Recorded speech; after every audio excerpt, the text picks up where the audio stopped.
Hello everyone, welcome to my YouTube channel Vindhya education में मैं आप सभी का स्वागत करती हूँ। तो दोस्तों, जैसा कि हम लोग जानते हैं कि हम लोग 12th क्लास के एनसीईआरटी में हिस्ट्री को कवर कर रहे हैं, जिसमें मैंने पहले चैप्टर की शुरुआत किया है हड़प्पा सभ्यता।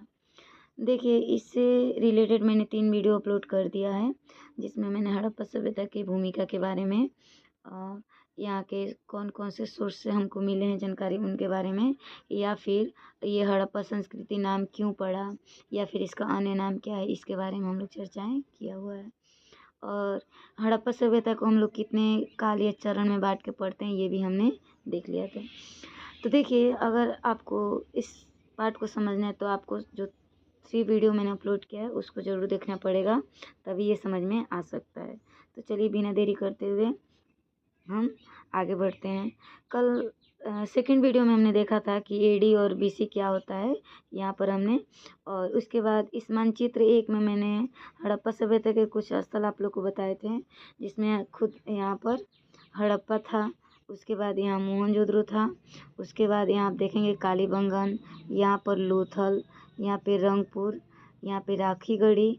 देखिए, जब भारत और पाकिस्तान का विभाजन हो गया था तो सबसे बड़ा स्थल राखीगढ़ी ही माना जाता है। यहाँ पे आप उत्तरी विस्तार में देखिएगा तो मांडा, और यहीं पर आपको यहाँ सिंध दिखेगा, और मोहनजोदड़ो है वो सिंध में ही पड़ता है, सिंधु नदी के किनारे। और यहाँ पे ये झेलम, चेनाब, रावी, सतलज नदियाँ हैं ये सब। तो इसको आपको ज़रूर देखना पड़ेगा। यहाँ पर आपको धौलावीरा भी गुजरात में दिख रहा होगा, और यहाँ पे चन्हुदुड़ो। तो ये सब मानचित्रों के बारे में हमने चर्चा किया था। अब चलिए, यहाँ पर हम देखें तो कल हमने इनके जीवन के निर्वाह के तरीकों को भी देखा था कि ये लोग अपने जीवन जीने के लिए किन किन फसलों पर निर्भर रह रहे हैं, किन किन जानवरों का ये लोग शिकार करते थे। ये लोग मछली पालन या मछली से भोजन प्राप्त करते थे।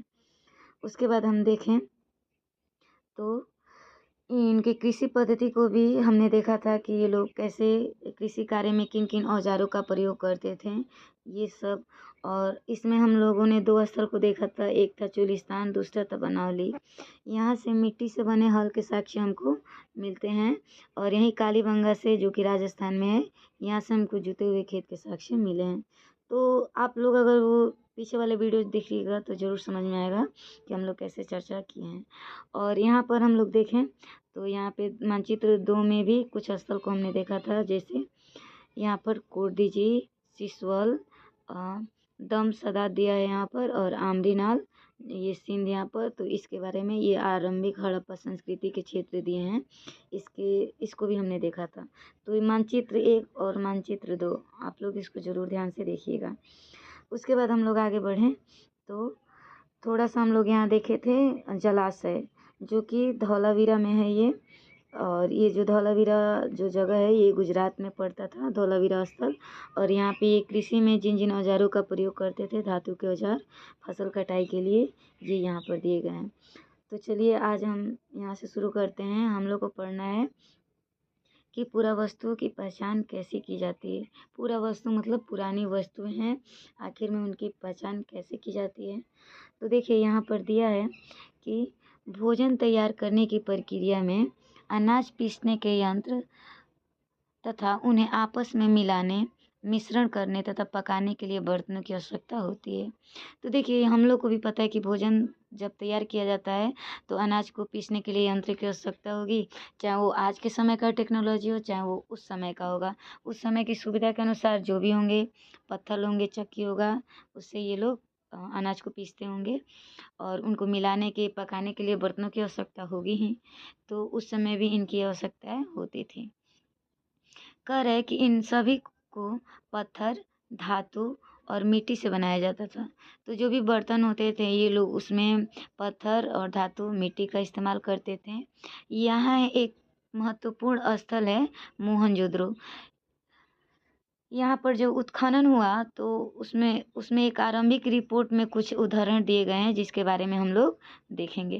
तो देखिए, यहाँ पर दिया गया है कि औतल चक्कियाँ बड़ी संख्या में मिली हैं, और ऐसा प्रतीत होता है कि अनाज पीसने के लिए ये प्रयुक्त मात्र एक साधन थी। तो कह रहे कि जो आरंभिक रिपोर्ट हैं उनसे हमें बड़ी संख्या में ये अवतल चक्कियाँ मिली हैं और ये अनाज पीसने के लिए एकमात्र साधन थी।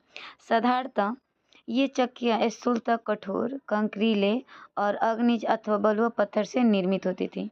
अब ये अवतल चक्कियाँ हैं, ये कठोर, कंकरीले तथा आग्नेय और बलुआ पत्थर से बनी होती थी। अब देखिए क्या कह रहा है, कह रहे कि और आमतौर पर इनसे अत्यधिक प्रयोग के संकेत मिलते थे, क्योंकि अनाज पीसने के लिए एकमात्र साधन थे। चूँकि इन चक्कियों के तल सामान्यतः उत्तल हैं, उत्तल का मतलब कि उठा हुआ। आप देख सकते हैं कि इनका तल ये दोनों साइड से उठा हुआ है, उसी की बात कर रहा है। निश्चित रूप से इन्हें जमीन में अथवा मिट्टी में जमा कर रखा जाता होगा। तो वही कह रहे हैं कि ये इधर उधर हिले नहीं, इसीलिए इनको जमीन में या मिट्टी में जमा कर रखा जाता था, जिससे इन्हें हिलने से रोका जा सके।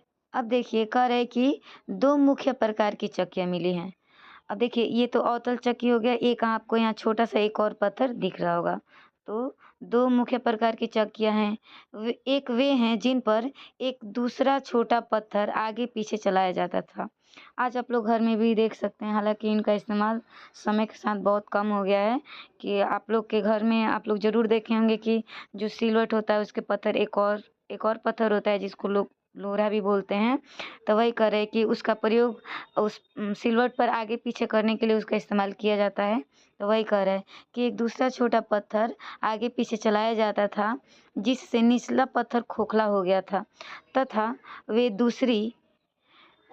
तथा दूसरी वे हैं जिनका प्रयोग संभवतः केवल सालन या तरी बनाने के लिए। अब देखिए दूसरे प्रकार के पत्थर का उपयोग सालन या तरी या जड़ी बूटियों तथा मसालों को कूटने के लिए किया जाता था। एक पत्थर और है जिसमें जड़ी बूटी कूटने के लिए हो गया, चाहे सालन बनाने के लिए, तो उसका प्रयोग किया जाता था। इन दूसरे प्रकार के यहाँ पर कि इन दूसरे प्रकार के पत्थरों को हमारे श्रमिकों द्वारा सालन पत्थर नाम दिया गया है तथा हमारे बावर्ची ने यही पत्थर अपने रसोई घर में प्रयोग के लिए संग्रहालय से उधार मांगा है। तो देखिए ये पूरा जो उदाहरण दिया गया है मोहनजोदड़ो से मिला, ये अवतल चक्की के रूप में दिया गया है। और ये किससे संबंधित है, ये उदाहरण किसके द्वारा दिया गया है, तो यहाँ पर आप लोग देखेंगे दिया है यहाँ पर अर्नेस्ट मैके, किनके द्वारा, तो अर्नेस्ट मैके। और एक और नाम दिया है इसमें, किसमें दिया गया है, तो उदाहरण का नाम है फर्दर एक्सक्वेशंस एट मोहनजोदड़ो 1937 से ये उद्धृत है। तो आप लोग इसको जरूर ध्यान रखिएगा। पूछ सकता है कि मोहनजोदड़ो में जो अवतल चक्की मिला है वो किसके उदाहरण से दिया गया है, तो आप लोग अर्नेस्ट मैके का नाम जरूर ध्यान रखिएगा। तो चलिए इसके आगे हम लोग देखते हैं क्या दिया है। देखिए यहाँ क्या लिखा है कि पुरातत्वविद वर्तमान समय की तुलनाओं से यह समझने का प्रयास करते हैं कि प्राचीन वस्तुएं किस प्रकार प्रयोग में लाई जाती थी। मैके मतलब अर्नेस्ट मैके उनके द्वारा खोजी गई वस्तु की तुलना आजकल की चक्कियों से कर रहे थे। क्या एक उपयोगी नीति थी। तो देखिए आज के समय में तो टेक्नोलॉजी बदल गया है। आज के समय में पत्थरों का इस्तेमाल बहुत कम ही लोग करते हैं किसी चीज़ को पीसने के लिए, क्योंकि मशीनों के आ जाने से इनका प्रभाव बहुत कम हो गया है। ठीक है, तो ये तुलना करने के लिए ये पुरानी चीज़ों का एग्जाम्पल दिया गया है। चलिए अब हम देखेंगे मोहनजोदड़ो के बारे में। तो मोहनजोदड़ो हड़प्पा सभ्यता का एक बहुत ही महत्वपूर्ण स्थल है और ये एक ऐसा स्थल है, ये एक ऐसा शहरी केंद्र था जो पहले से प्री प्लान था, यानी एक तरह से नियोजित शहरी केंद्र के रूप में विस्तृत था। यहाँ पे देखिएगा तो लिखा है कि संभवतः हड़प्पा सभ्यता का सबसे अनूठा पहलू शहरी केंद्रों का विकास था। तो हड़प्पा सभ्यता हम लोग जानते हैं कि स्पेशली अपने शहरी केंद्रों के रूप में ज़्यादा जाना जाता है वो, कि क्योंकि हड़प्पा सभ्यता भारत की पहली नगरीय सभ्यता है और वो अपने शहरीकरण के लिए बहुत फेमस था। तो वही करें कि जिसमें मोहनजोदड़ो भी एक ऐसा स्थल है जो हड़प्पा सभ्यता के शहरी केंद्रों के रूप में विख्यात था। आइए ऐसे ही एक केंद्र मोहनजोदड़ो को और सूक्ष्मता से देखते हैं। तो कह रहे कि मोहनजोदड़ो के बारे में आपने पहले जितना सुना होगा उससे कहीं ज़्यादा डिटेल में इसको बारीकी से हम लोग समझने का प्रयास करेंगे। तो देखिए क्या कह रहा है, कह रहे कि हालांकि मोहनजोदड़ो सबसे प्रसिद्ध पुरा स्थल है, सबसे पहले खोजा गया हड़प्पा स्थल थे। स्थल है। देखिए यहाँ पर मोहनजोदड़ो को सबसे पहला स्थल बोल रहा है, लेकिन मोहनजोदड़ो से पहले ही हड़प्पा स्थल की खुदाई शुरू हो गई थी।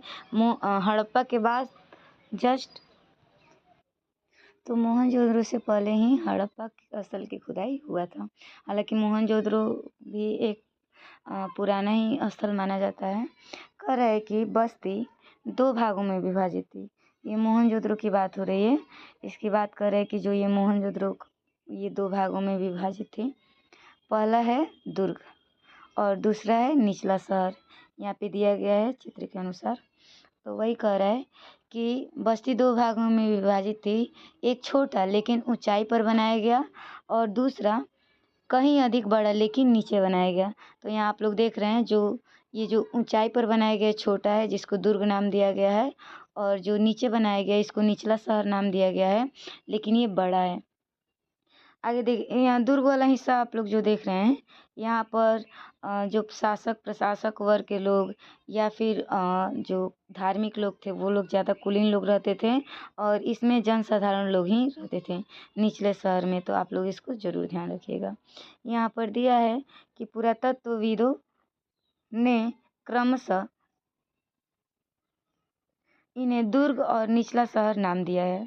तो वही कह रहे हैं कि बस्ती जो 2 भागों में बांटा गया है, उनको जो ऊंचाई पर स्थित है उनको दुर्ग नाम दिया गया है, और जो नीचे है उनका निचला शहर नाम दिया गया है। यहाँ से क्वेश्चन एग्जाम में ऑलरेडी पूछ चुका है, तो आप लोग इसको ध्यान से देखिएगा। कह रहे हैं कि दुर्ग की ऊंचाई का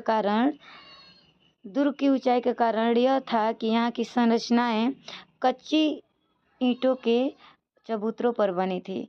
अब जो यहाँ आप लोग देखेंगे तो ये जो दुर्ग वाला हिस्सा यहाँ पर बता रहा है, ये कह रहे ऊंचा इसलिए था क्योंकि ये ईंटों के चबूतरों पर बनाया गया था। दुर्ग को दीवारों से, अब देखिए दुर्ग को चारों ओर से दीवारों से भी घेरा जाता था इसकी सुरक्षा के लिए, जिसका अर्थ है कि निचला शहर से इसको अलग किया जाता था। अब देखिए कह रहे कि इसको चारों ओर से इसलिए घेरा जाता था कि ये निचला शहर से क्या रहे, अलग रहे एक तरह से। तो ये मोहनजोदड़ो का बस्तियों का विभाजन बताया गया है कि नगरों को कैसे 2 भागों में बांटा जाता था, दुर्ग और निचला शहर, और कैसे इसकी सुरक्षा के लिए चारों ओर से इसको दीवारों से घेरा जाता था। तो आप लोग इसको जरूर ध्यान रखिएगा। यहाँ पर देखिए क्या कह रहा है, निचला शहर भी दीवारों से घेरा गया था। अब देखिए केवल ऊपर ये दुर्ग वाला शहर ही नहीं, निचला शहर को भी चारों ओर से दीवारों से घेरा गया था, जिसका अर्थ है कि देखिए यहाँ पे कह रहे हैं कि इसके अतिरिक्त कई भवनों को ऊंचे चबूतरों पर बनाया गया था जो नींव का कार्य करते थे। आप ऊंचला सर देखिए चाहे निचला सर, इसको डायरेक्ट जमीन पर नहीं बनाकर थोड़ा सा उसको ऊंचाई पर बनाया जाता था। पहले चबूतरा बनाया जाता था, उसके बाद भवन को या मकान को बनाया जाता था। उसके बाद हम लोग देखें तो वही कह रहे हैं कि इसके अतिरिक्त कई भवनों को ऊंचे चबूतरों पर बनाया गया था जो नींव का कार्य करते थे। अनुमान लगाया गया है कि यदि एक श्रमिक प्रतिदिन 1 घनीय मीटर मिट्टी ढोता है तो मात्र आधारों को बनाने के लिए ही 40 लाख श्रमिक दिवसों अर्थात एक बड़े पैमाने पर श्रम की आवश्यकता पड़ेगी। देखिए क्या कह रहा है कि जितना ऊंचा ये लोग चबूतरा बनाते थे, उस चबूतरे पर मकान बनाते थे, अगर 1 घनीय मीटर प्रतिदिन अगर एक श्रमिक मिट्टी को ढोता है तो लगभग उसको 40 लाख दिन काम करना पड़ेगा, तब उस चबूतरे का निर्माण हो पाएगा। तो इतना ज़्यादा ये लोग बड़ा और ऊंचाई पर चबूतरे को बनाते थे। अब देखिए क्या कह रहा है कि अब कुछ और देखिए, एक बार चबूतरे के यथास्थान बनने के बाद शहर का सारा भवन निर्माण कार्य चबूतरों पर एक निश्चित क्षेत्र तक किया गया था और फिर उसके अनुसार क्रियान्वयन। अब देखिए यहाँ ये नहीं दे रहा है कि एक मकान का चबूतरा बनता हो, यहाँ पे कह रहे कि पहले बहुत बड़े चबूतरे का निर्माण हो जाता था, उसके बाद जितना भी भवन बनाना होता था उन पर सारा भवन निर्माण, शहर का भवन निर्माण का कार्य शुरू होता था। ये नहीं कि एक चबूतरा बना है तो एक मकान, नहीं, बहुत बड़े एरिया में चबूतरे का निर्माण होता था, बाद में उन पर भवनों का या मकानों का निर्माण होता था। अब देखिए क्या कह रहा है, इसलिए ऐसा प्रतीत होता है कि पहले बस्ती का नियोजन, तो वही कह रहा है कि पहले बस्ती का नियोजन किया गया था, फिर उसके अनुसार क्रियान्वयन किया जाता था। तो पहले लोग चबूतरे को बना देते थे, उसके बाद कैसे कैसे भवन बनाना है उसको बनाते थे। करे कि नियोजन के लिए अन्य लक्षणों में ईंटें शामिल हैं, जो भले ही धूप में सुखाकर अथवा भट्टी में पकाकर बनाई गई हों, एक निश्चित अनुपात में होते थे। अब देखिए यहाँ पर जो ईंटें मिला है, वो चाहे धूप में पकाया गया हो चाहे भट्टी में पकाया गया हो, एक निश्चित अनुपात यानी निश्चित आकार में ही होती थी, जहाँ लंबाई और चौड़ाई और ऊंचाई क्रमशः 4 गुनी और 2 गुनी होती थी। तो वही कह रहा है कि इनकी लंबाई 4 गुनी और चौड़ाई 2 गुनी होती थी। इस प्रकार की ईंटें सभी हड़प्पा बस्तियों में प्रयोग में लाई गई थी। तो ये देखिए हम लोगों ने देखा मोहनजोदड़ो के जो बस्तियाँ है उसको कितने भागों में बांटा गया है, जो निचला शहर है वो कैसे बन रहा है, जो दुर्ग पर है उनको कैसे ऊंचाई पर बनाया जाता था, उनकी कैसे किलाबंदी की जाती थी, तो ये सब दिया हुआ है। यहाँ पर हड़प्पा के दुर्दशा के बारे में दिया गया है। चलिए इसको थोड़ा सा देख ही लेते हैं। कह रहा है कि हालांकि हड़प्पा सबसे पहले खोजा गया स्थल है और जस्ट हड़प्पा के बाद ही मोहनजोदड़ो की खुदाई शुरू हुई थी। कह रहा है कि इसे ईंट चुराने वालों ने बुरी तरह से नष्ट कर दिया। जब शुरू में हड़प्पा स्थल के बारे में पता चला था तो इसके महत्व को कोई समझ ही नहीं पाया और वहाँ से जो भी ईंटें मिले गए उनका इस्तेमाल होता गया। तो वही कह रहा है कि इसे ईंटें चुराने वालों ने बुरी तरह से नष्ट कर दिया था। 1875 में ही भारतीय पुरातात्विक सर्वेक्षण के पहले जो जनरल थे जिनका नाम है अलेक्जेंडर कनिंघम, जिन्हें सामान्यतः भारतीय पुरातत्व का जनक कहा जाता था। देखिए कह रहा है कि भारतीय पुरातत्व सर्वेक्षण के पहले जो जनरल थे अलेक्जेंडर कनिंघम, जिन्हें सामान्यतः भारतीय पुरातत्व का जनक भी कहा जाता है, उन्होंने लिखा था कि प्राचीन स्थल से ले जाई गई ईंटों की मात्रा लगभग 100 मील लंबी और लाहौर तथा मुल्तान के बीच की रेल पटरी के लिए ईंटें बिछाने के लिए पर्याप्त थी। अब देखिए जितना ईंटा निकाला गया उसमें लगभग 100 मील तक ईंटों को बिछाया गया, वो भी लाहौर से लेकर मुल्तान के बीच रेल पटरी में हड़प्पा जो स्थल था उनके ईंटों का प्रयोग किया गया। इस प्रकार इस स्थल की कई प्राचीन संरचनाएं नष्ट हो गई और इसके विपरीत मोहनजोदड़ो कहीं बेहतर संरक्षित था। देखिए सबसे पहले हड़प्पा स्थल तो मिला, लेकिन इनके ईंटों का प्रयोग रेल पटरियों में कर दिया गया और लगभग 1-2 मील नहीं लगभग 100 मीलों तक इन ईंटों को बिछाया गया। लाहौर से लेकर मुल्तान के बीच रेल पटरियों के बिछाने में इनका प्रयोग किया गया, जिससे बहुत जो भवन होंगे चाहे उनका साक्ष्य होगा वो सारे नष्ट हो गए।